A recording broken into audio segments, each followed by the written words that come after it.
La guerre est devenue un phénomène majeur de l'époque contemporaine qui a vu se déchaîner la violence de masse, aussi bien à l'intérieur des nations, guerre civile, qu'entre les États, jusqu'à devenir mondiale au siècle dernier et enrôler aujourd'hui les États démocratiques eux-mêmes sous la bannière d'un empire du bien, affrontant l'axe du mal d'un terrorisme radical, avec pour horizon un choc des civilisations de plus en plus présenté comme étant inexorable, voire désirable. Or, la philosophie, classiquement entendue et pratiquée comme un exercice de la raison ou du discours, qui tâche de penser, voire de contrer la violence, eh bien la philosophie s'est toujours confrontée à la guerre,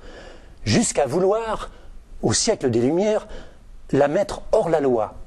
au moyen de l'institution de la paix universelle par le droit. N'est-il pas urgent dans ce contexte d'examiner à nouveau un tel idéal de paix, à la fois dans son sens théorique et sa portée historique, en reconstruisant et confrontant les thèses pacifistes, bellicistes et pacifiques qui s'affrontent de nouveau ouvertement aujourd'hui, dans le souci non seulement de clarifier le débat, mais aussi de mener le combat contre le retour de violences barbares